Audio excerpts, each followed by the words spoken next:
Welcome to Aging Insight with your host, John Ross and Lisa Schollmeyer. This program is made possible by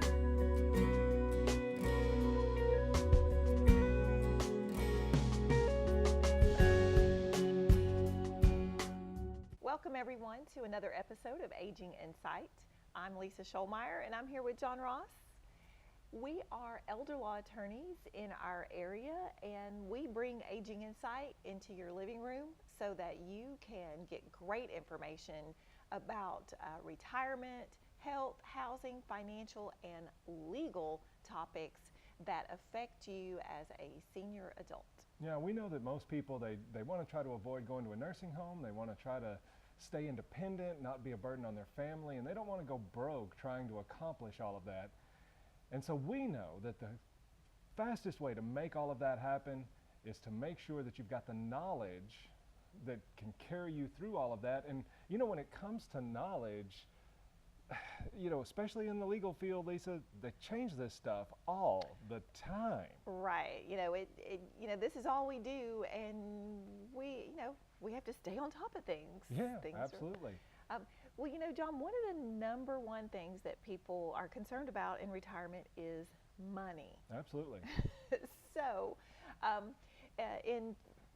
that we're filming this in 2020, first part of 2020, and there has been a major change when it comes to your money in retirement, and there is a new law in effect, and it is called the Secure Act.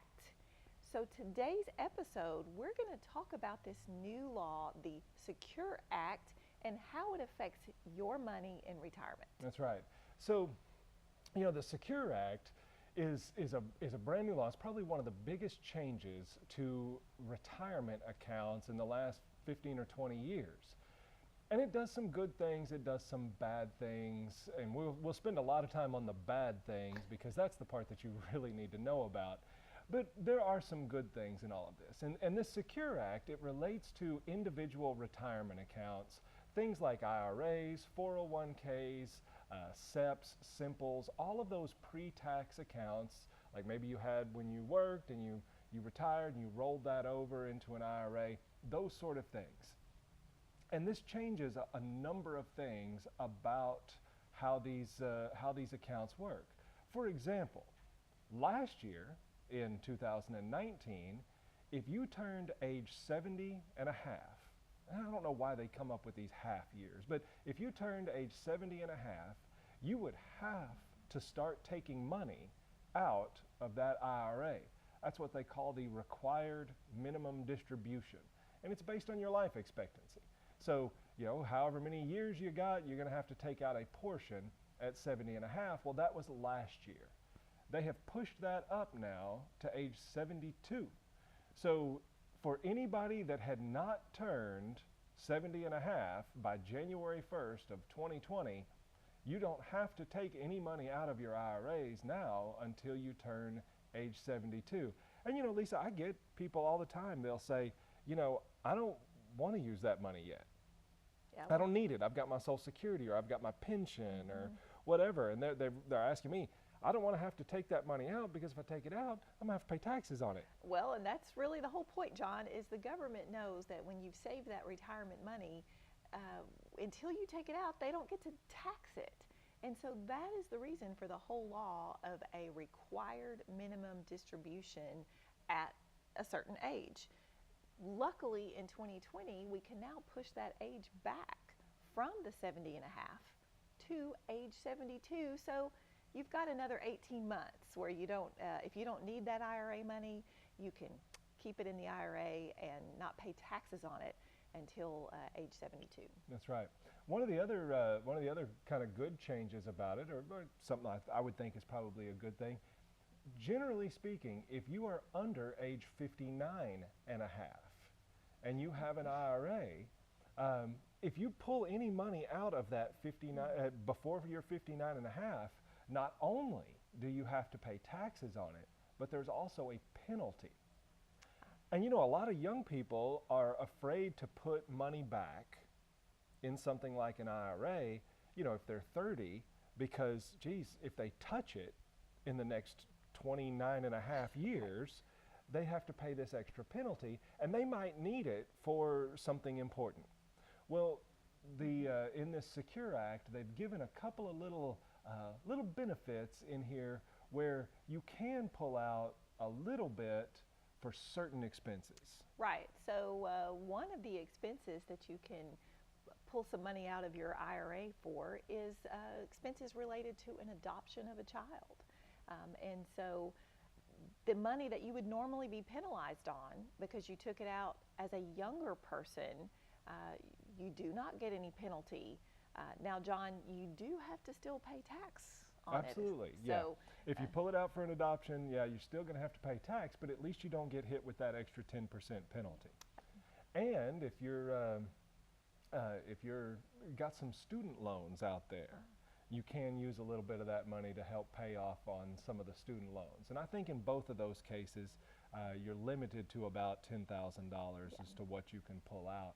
But you know, so there's a couple of little good things in all of that, but there's some bad stuff in here because you know what? Here's the thing.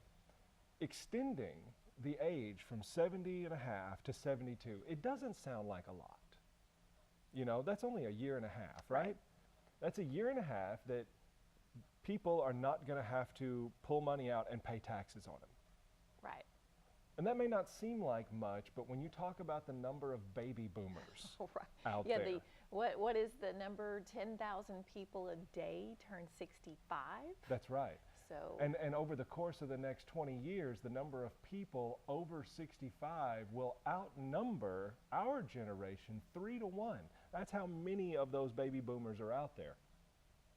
And just that year and a half of them not having to take money out of those IRAs is going to cost the government a fortune in lost tax revenue. right. So for them to be able to offer these benefits of delaying your required minimum distributions or being able to pull money out tax-free, and there's a few other things as far as, you know, 401k participation that don't really apply to our Aging Insight program.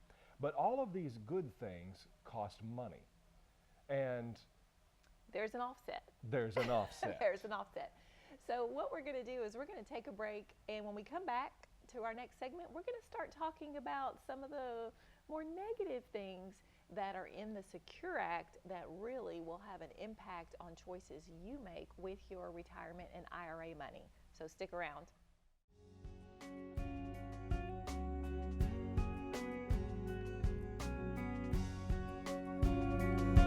Lone Star Truck Group is now hiring service technicians. We also have career opportunities in every department. With 23 locations across the South, work where you want.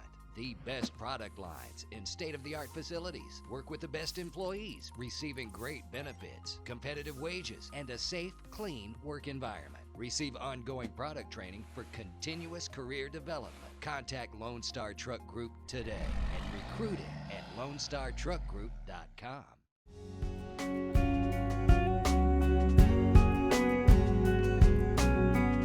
Welcome back to Aging Insight, everybody. I'm John Ross. This is Lisa Scholmeyer. And today we are talking about a brand new law went into effect on January 1st, 2020, and it's called the Secure Act. And I, for the life of me, cannot remember what Secure stands for. Oh, I know. I can't either. Saving, it doesn't matter. Yeah, It's called the Secure Act. That's what everybody calls it. They always come up with these weird long names that somehow all magically come back to a cute little word. An acronym, yes. So yeah, I think they come up with the acronym and then fill in the words for anyway. It doesn't matter. But we've got this Secure Act, and it does some good things. We talked about in the first segment about delaying required minimum distributions and some early withdrawal privileges. And there's some other stuff in there about part-time workers being able to participate in 401ks, which I guess could apply to some retirees if you're deciding to go back and get you a little part-time job and some things like that. You can even contribute if you are working. You can contribute now to IRAs even if you're over 70 and a half. Used to, you couldn't do that. Right. So there's a whole number of good things that are going to cost the government a bunch of money. Right. So, for our viewers, most of them are going to really key in on that minimum distributions going from 70 and a half to age 72. But John, a lot of people, when they have their IRAs and they meet with their financial advisors, when they open those accounts, they designate beneficiaries on those IRAs. Yeah, in case they die, then where does that money go? That's right. And in fact, most people end up not using all they take out of that IRA is that required minimum distribution. And if investments are growing, let's hope so. yeah, which we all hope they do, typically, even if you're taking the required distribution, if that's all you're taking, there will still be money left over at your death. And so all of a sudden you get this IRA that gets inherited. Well, so let's go back to way back there a couple of weeks ago in 2019. Anytime before 2020, if you inherited an IRA, you would have basically the two options. You could either pull it all out of the IRA and pay all the tax at once, which that's crazy. You wouldn't want to do that. That would cost you a fortune. Or what you could do would be roll that IRA over into what's called an inherited IRA. And if you rolled it over into an inherited IRA, you could stretch out the taxes over your life expectancy. So for example, if my dad died and he left me an IRA, well, I can go to the Social Security Administration's website and find out how many years I have left. They have a chart. You can go on there, you look and see if you're male or female and what your age currently is, and it'll tell you how long you've got to live. In my case, that's about 40 years.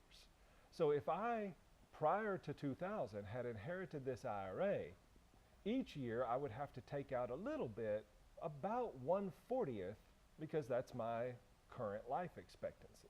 And every year I would have to do that. But Lisa, that would be a great deal for me because I wouldn't have to pay the tax all at once, just 1/40th. Yeah, just a little bit every year for 40 years, and hopefully being able to leave that money in the investment, it would grow. Tax-free. Tax-free. It grows tax-free. Yeah, it's a heck of a deal. And that was a great deal that was available to us all the way through 2019.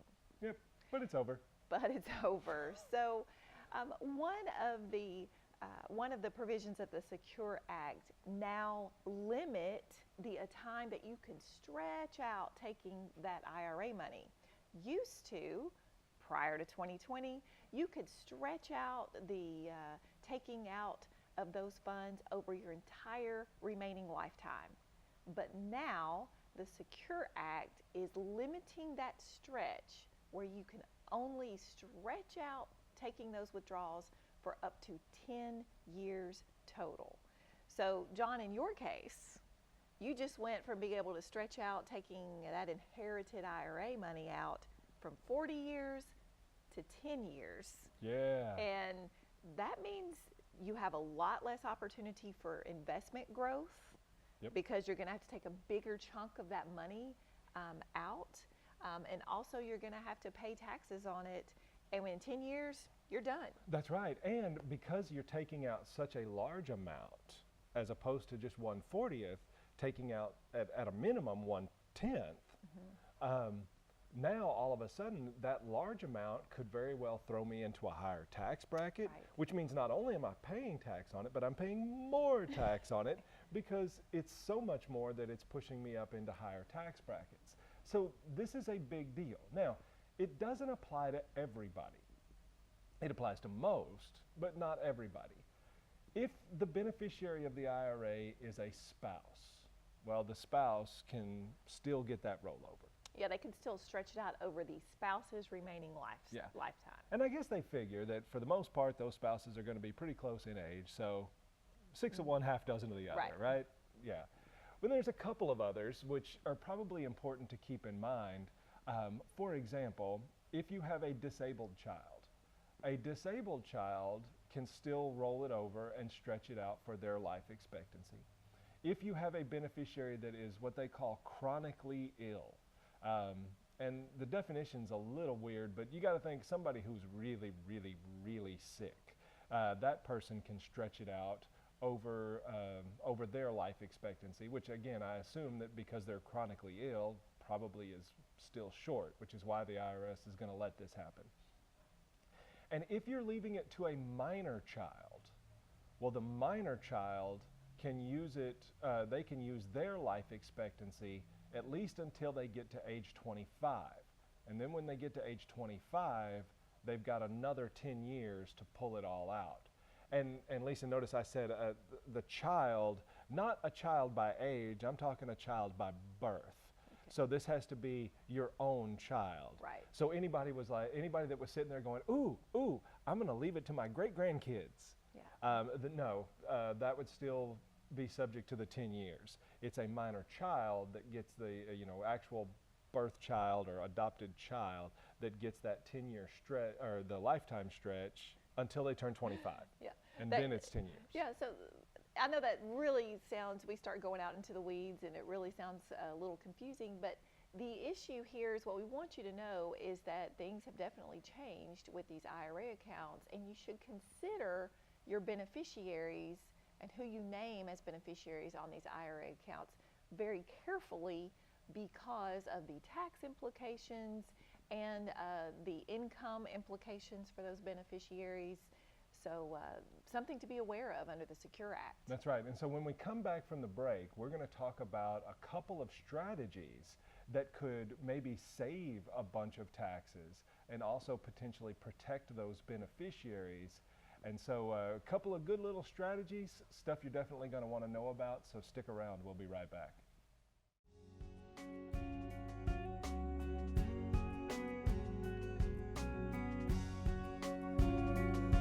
Lone Star Truck Group is now hiring service technicians. We also have career opportunities in every department. With 23 locations across the South, work where you want.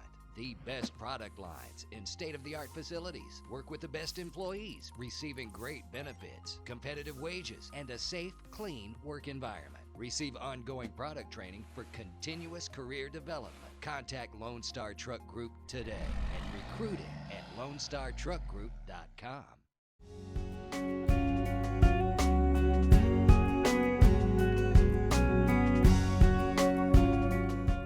Welcome back, everyone, to our final segment on today's Aging Insight. Today we're talking about a brand new law passed by Congress that went into effect on January 1st, 2020, and that law is known as the Secure Act. That law directly impacts your IRA and retirement savings. So we've talked about, in our other segments, John, we've talked about you now don't have to take minimum distributions until you're 72. We've talked about some ways you can take some distributions a little early without penalty. But then we've also talked about that if an IRA is inherited, it can now only be withdrawn and stretched out over a 10-year period instead of a lifetime period. That's right, 10 years maximum. And this causes a bunch of problems, and the biggest problem is taxes and potential issues with the beneficiary. So what we wanted to do is talk about a couple of strategies that you might consider in order to minimize some of the tax consequences here. And the first one is what we would call a multi-generational spray. And that's just kind of our little catchy way of talking about it. But you know, if I used the example earlier that if my dad left me an IRA, I would have to pay taxes on that over 10 years. And because that's such a large amount, it's probably going to push me up into a higher tax bracket. Well, I've got 4 kids. So what if instead of him leaving it all to me, what if it was sprayed out between me and my 4 kids? Well, now if you divide that same number by 5, it's going to be a much smaller amount for each one of us each year. And what that does is that, that instead of it being a big fat chunk coming out to me in year 1, I just get this little piece which is not enough to push me up into that next tax bracket. Now, you may be thinking, well, yeah, John, that sounds all great, but do you really want to spread this around among your 4 kids and you not get it? Well, that's probably true, especially because my kids are young and maybe could use a little more supervision until they get older. That's the polite way of putting it, Little but- supervision with their money. Yeah, that's Yeah. right. But so, what we might do instead is we have that where it goes and it splits, it divides between me and the 4 kids. Yeah, so you've got 5 shares. So we got 5 shares, but I could be in charge of their shares. We could have it where their shares go into trust with me being in charge of it.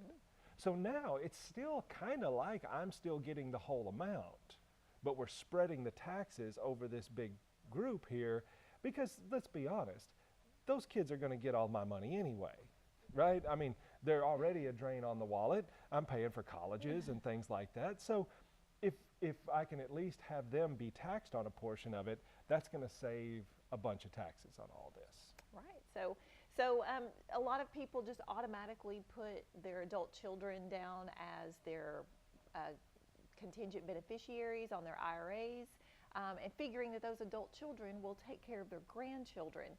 But this may be time to reevaluate that choice and decide to go ahead and add grandchildren to as beneficiaries themselves to your retirement account. That's right. Well, Lisa, where we practice law? Well, we practice in Texas. And we we are practice in licensed in Arkansas.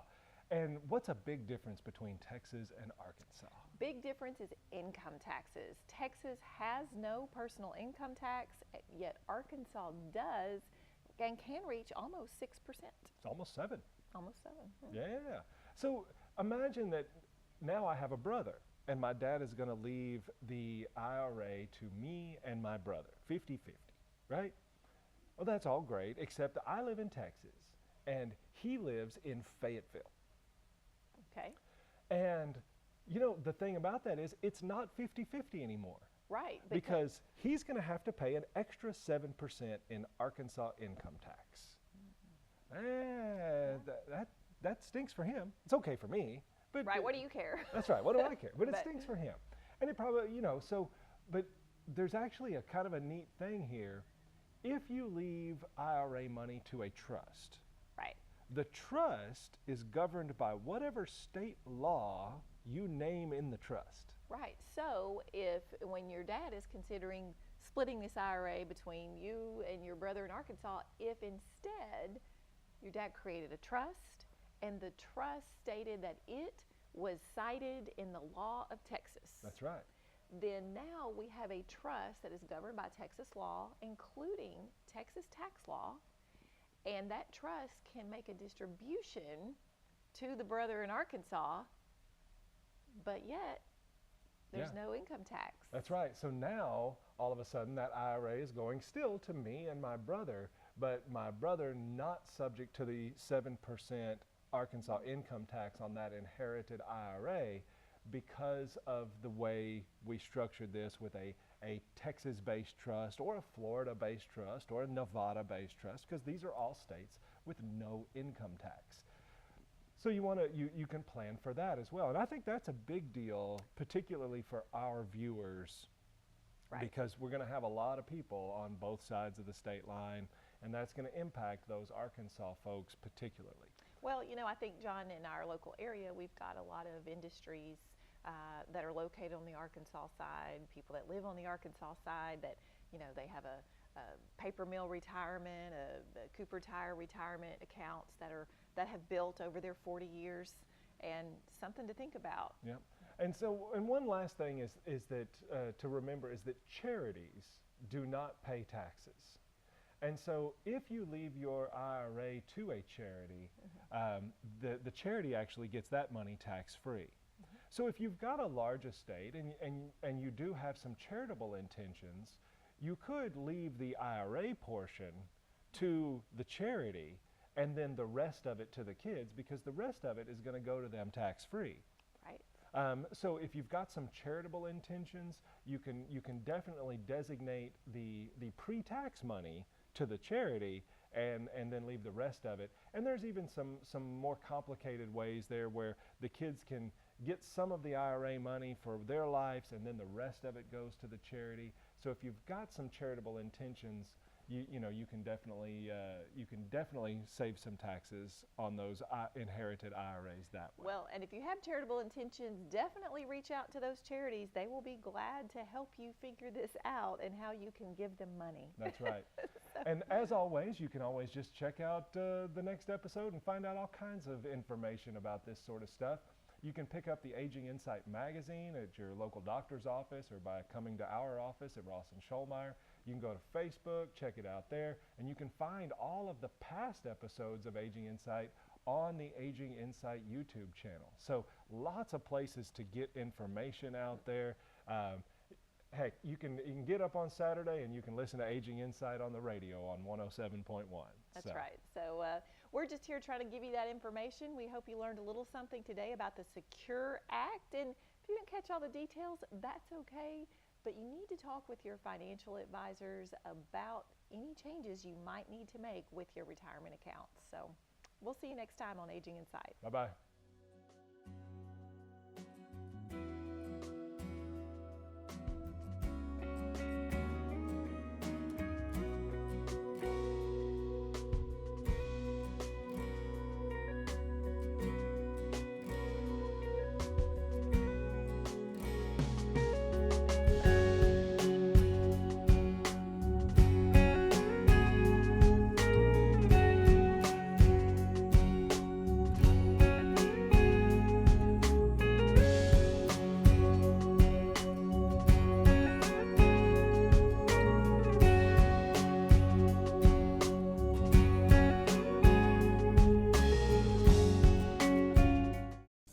Senior Clinic has been such a blessing for our family. Because they specialize in geriatric care, they take the time to really focus on Dad's needs. Their exam rooms are specially designed for seniors, and they offer lab and x-ray on site. With monthly educational programs on health and wellness of the mind and body, our healthcare questions get answered. Best of all, they accept Dad's Medicare benefits. See what the Wadley Senior Clinic can do for you. Wadley Senior Clinic, where healthy relationships begin. Lone Star Truck Group is now hiring service technicians. We also have career opportunities in every department. With 23 locations across the South, work where you want.